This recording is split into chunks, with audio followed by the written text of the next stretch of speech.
দেওয়া।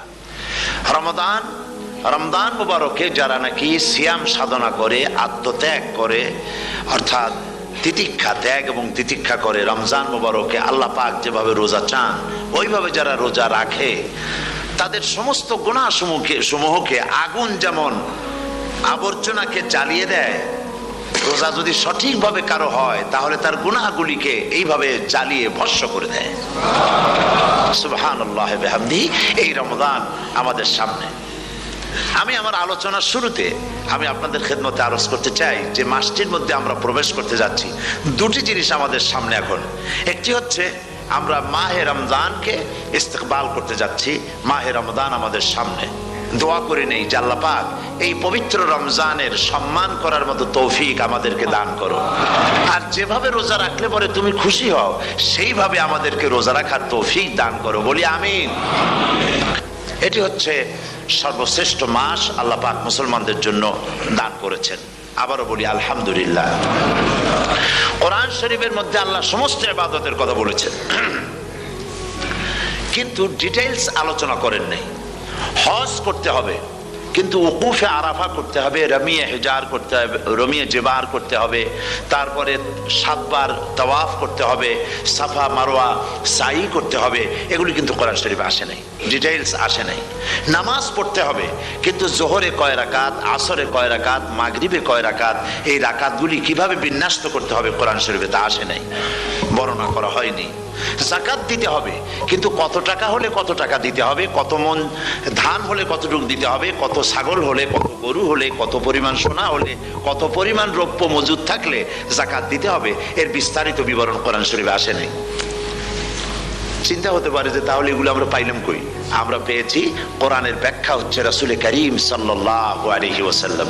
হুজুর এটাকে আমাদেরকে বলে দিয়েছেন, তিনি সারে ছিলেন, শরীয়ত প্রণেতা ছিলেন। তো সমস্ত ইবাদতকে আল্লাহ পাক সংক্ষেপে সংক্ষেপে তিনি আউটলাইন অথবা গাইডলাইন তিনি দিয়েছেন আল্লাহ পাক। রমজান মুবারক হচ্ছে একমাত্র ইবাদত যে রমজান সম্পর্কে আল্লাহ পাক ডিটেইলস পূর্ণ একটি রুকু আল্লাহ পাক আলোচনা করেছেন। সুবহানাল্লাহ। রোজা শুরু করবেন কোনখান থেকে, শেষ করবেন কোথায় গিয়ে, সফরে প্লেনে যখন চলবেন তখন আপনার রোজার অবস্থা কি হবে, যদি দেশে যান তখন কি হবে, অসুস্থ হলে কি হবে, কিভাবে রোজা রাখবেন, কিভাবে রোজা ভাঙবেন, তারপরে কখন শুরু হবে, কখন কি হবে ইত্যাদি বিস্তারিত বিবরণ। রোজার মতো করে এত অন্য কোন ইবাদতের ব্যাপারে আল্লাহ এতটা বলেন নাই যতটা বলেছেন রোজার ব্যাপারে। তাহলে নিশ্চয়ই বুঝতে পারছেন রোজাটা অত্যন্ত গুরুত্বপূর্ণ ইবাদত। সবটাই গুরুত্বপূর্ণ, কিন্তু রোজাটা আল্লাহর কাছে বেশি গুরুত্বপূর্ণ। সুবহানাল্লাহ। আচ্ছা, বেশি গুরুত্বপূর্ণ কেন সে কথা কি বলবো? অবশ্যই বলবো। বেশি গুরুত্ব এই কারণে, আল্লাহ পাক বলেছেন, এটা হচ্ছে হাদিসে কুদসি, আল্লাহ পাক বলেছেন আস-সাওমু লি ওয়া আনা আজজি বিহি। অন্য রিওয়ায়াতে এসেছে ওয়া আনা উজজা বিহি। আস-সাওমু লি, রোজা হলো আমার জন্য। কে বলতেছেন বলুন তো? আল্লাহ পাক বলছেন রোজা হচ্ছে আমার জন্য, রোজার পুরস্কার আমি দেব। অন্য বর্ণনায় এসেছে রোজা আমার জন্য আর রোজাদারের পুরস্কার আমি আল্লাহ নিজেই পুরস্কার। সুবহানাল্লাহ, সুবহানাল্লাহ। তাহলে প্রশ্ন আসে, আল্লাহ পাক বলছেন রোজা আমার জন্য, আস-সাওমু লি। আল্লাহ তো একথা কোথাও বলেননি আজ-যাকাতুলি, আস-সালাতুলি, আল-হাজ্জুলি। রোজা আমার কি বলে, যাকাত আমার জন্য, হজ আমার জন্য, নামাজ আমার জন্য, একথা কিন্তু আল্লাহ বলেন নাই। অবশ্যই আমরা যাকাত হোক, নামাজ হোক, হজ হোক কার জন্য করি? আল্লাহর জন্য করি। রমজানের ব্যাপারে আল্লাহ খাস করেছেন যে আস-সাওমু লি, রোজা আমার জন্য। এই কথাটার অর্থ কি, তাৎপর্য কি, ব্যাখ্যা কি, সিগনিফিকেন্স কি? এর সিগনিফিকেন্স হচ্ছে এই যে প্রত্যেকটা ইবাদতের দুটি ধরন আছে। কয়টা ধরন বলুন তো? দুটি ধরন। একটি ধরন হচ্ছে বাহ্যিক আর একটা হচ্ছে আভ্যন্তরীণ। প্রত্যেকটা ইবাদতের দুটি দিক আছে, একটা মানুষকে দেখানো আর একটা ভেতরের। যেমন নামাজ, একটি লোক নামাজ পড়ে না, কিন্তু এমন একটা সমাবেশের মধ্যে পড়ে গেছে সবাই নামাজ পড়ে। এখন আমি যদি নামাজ না পড়ি তাহলে লোকে বলবে কি? তখন উজু আছে কি না আছে দাঁড়ায় গেল, আল্লাহু আকবার। তাহলে দেখা গেল নামাজ আল্লাহর জন্য পড়ে, আবার মানুষের জন্য দেখাবার জন্য করে। যাকাত এটা দেয় মানুষে, তার নিয়তটাকে আল্লাহ পাক ভালো জানেন। কিন্তু কিছু লোক তেমন আছে জাকাতের নামে লুঙ্গি, আমাদের দেশে আছে, এখানে কি করে আমি জানি না, লুঙ্গি শাড়ি কিনে তারপরে বাড়িতে সব জমা করে এরপরে গরিবদের দাওয়াত দেয় এবং সকলকে দেখায় দেখায় এভাবে লুঙ্গি দিল শাড়ি দিল, লোকেরা দেখলো যে জাকাত দিল, খুব জাকাত দিয়েছে। কোরবানির ব্যাপারে এভাবে বিরাট একটা গরু কিনলো, কিনে মানুষকে দেখাইলো। চট্টগ্রামে আছে সবচেয়ে বড় দামের গরু একটা কিনে গরুর গলায় মালা একটা পরাইয়া তারপরে শহর ঘুরায়। এখন অবশ্য এটা কমে গেছে আগের থেকে অনেক, মানুষ দেখুক যে অমুকে এই গরুটা কোরবানি করেছে। এটা কি কোরবানির জন্য হলো না মানুষকে দেখাবার জন্য হলো? হজ টাকা আছে, লোকেরা বলবো কি যে এত টাকার মালিক তাও হজে যায় না, সুতরাং যাই একটু হজ করে আসি।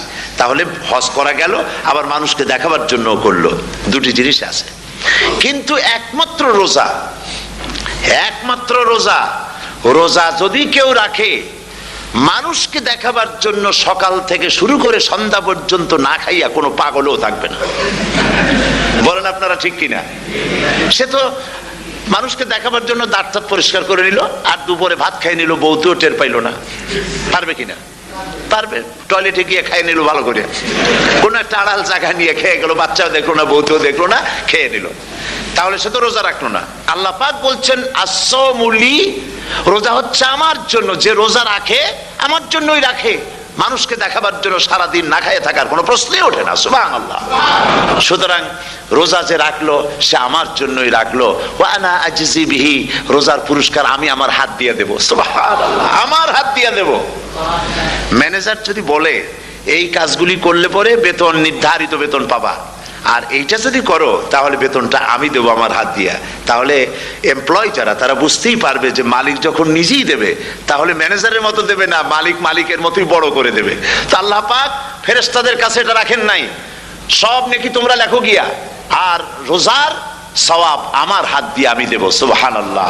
এরপরে আল্লাহ পাক বলছেন, অন্য রিওয়ায়াতে এসেছে রোজা আমার জন্য, আর রোজাদারের পুরস্কার আর কিচ্ছু না, রোজাদারের পুরস্কার আমি আল্লাহ নিজেই পুরস্কার হয়ে যাব। সুবহানাল্লাহ।